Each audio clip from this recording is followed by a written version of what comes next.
بسم اللہ الرحمن الرحیم نحمد و نصلی علی رسولہ الکریم۔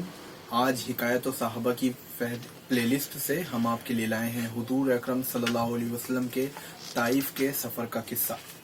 نبوت مل جانے کے بعد 9 سال تک نبی اکرم صلی اللہ علیہ وسلم مکہ مکرمہ میں تبلیغ فرماتے رہے اور قوم کی ہدایت اور اصلاح کی کوشش فرماتے رہے تھے،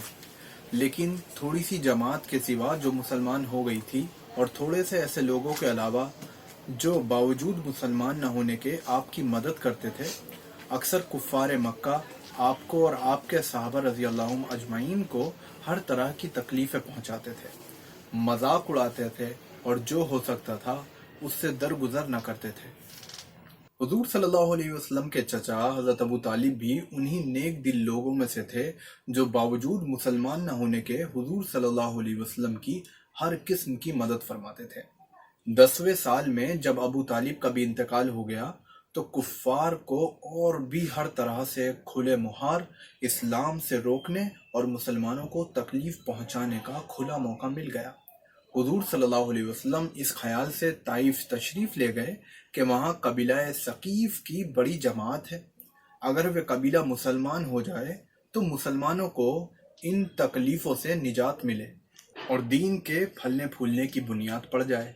وہاں پہنچ کر قبیلے کے 3 سرداروں سے جو بڑے درجے کے سمجھے جاتے تھے گفتگو فرمائی اور اللہ کے دین کی طرف بلایا اور اللہ کے رسول یعنی اپنی مدد کی طرف متوجہ کیا، مگر ان لوگوں نے بجائے اس کے کہ دین کی بات کو قبول کرتے یا کم از کم عرب کی مشہور مہمان نوازی کے لحاظ سے ایک نو وارد مہمان کی خاطر و مدارت کرنے سے بھی صاف جواب دے دیا، نہایت بے رخی اور بد اخلاقی سے پیش آئے۔ ان لوگوں نے یہ بھی گوارا نہ کیا کہ آپ یہاں قیام فرما لیں۔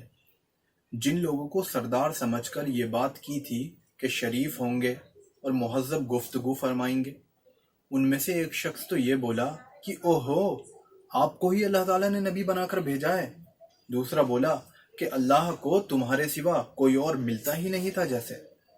جس کو رسول بنا کر بھیجتے۔ تیسرے نے کہا میں تم سے بات ہی نہیں کرنا چاہتا، اس لیے کہ اگر تم واقعی نبی ہو جیسا کہ دعویٰ ہے تو تمہاری بات سے انکار کر دینا مصیبت سے خالی نہیں، اور اگر جھوٹ ہے تو میں ایسے شخص سے بات نہیں کرنا چاہتا۔ اس کے بعد ان لوگوں سے نا امید ہو کر حضور اکرم صلی اللہ علیہ وسلم نے اور لوگوں سے بات کرنے کا ارادہ فرمایا کہ آپ تو ہمت اور استقلال کے پہاڑ تھے، مگر کسی نے بھی قبول نہ کیا، بلکہ بجائے قبول کرنے کے حضور صلی اللہ علیہ وسلم سے کہا کہ اگر ہمارے شہر سے فوراً نہیں نکلے اور جہاں تمہاری چاہت کی جگہ ہو وہاں نہ گئے، مگر کسی نے بھی قبول نہ کیا، بلکہ بجائے قبول کرنے کے حضور صلی اللہ علیہ وسلم سے کہا کہ ہمارے شہر سے فوراً نکل جاؤ اور جہاں تمہاری چاہت کی جگہ ہو وہاں چلے جاؤ۔ حضور اکرم صلی اللہ علیہ وسلم جب ان سے بالکل مایوس ہو کر واپس ہونے لگے تو ان لوگوں نے شہر کے لڑکوں کو آپ کے پیچھے لگا دیا کہ آپ کو یا آپ کا مذاق اڑایا جائے، تالیاں پیٹی جائیں، پتھر مارے، حتیٰ کہ آپ کے دونوں جوتے خون کے جاری ہونے سے رنگین ہو گئے تھے۔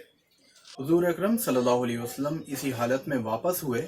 جب راستے میں ایک جگہ ان شریروں سے اطمینان ہوا تو حضور صلی اللہ علیہ وسلم نے یہ دعا مانگی جس کا ترجمہ میں آپ کے سامنے رکھتا ہوں۔ اے اللہ، تجھی سے شکایت کرتا ہوں میں اپنی کمزوری اور بے کسی کی اور لوگوں میں ذلت اور رسوائی کی۔ اے الرحم الراحمین، تو ہی ضعفاء یعنی کمزوروں کا رب ہے اور تو ہی میرا پروردگار ہے۔ تو مجھے کس کے حوالے کرتا ہے؟ کسی اجنبی بیگانے کے جو مجھے دیکھ کر ترشرو ہوتا ہے اور منہ چڑھاتا ہے، یا کہ کسی دشمن کے جس کو تو نے مجھ پر قابو دے دیا ہے؟ اے اللہ، اگر تو مجھ سے ناراض نہیں تو مجھے کسی کی بھی پرواہ نہیں ہے، تیری حفاظت مجھے کافی ہے۔ میں تیرے چہرے کے اس نور کے طفیل جس سے تمام اندھیریاں روشن ہو گئیں اور جس سے دنیا اور آخرت کے سارے کام درست ہو جاتے ہیں،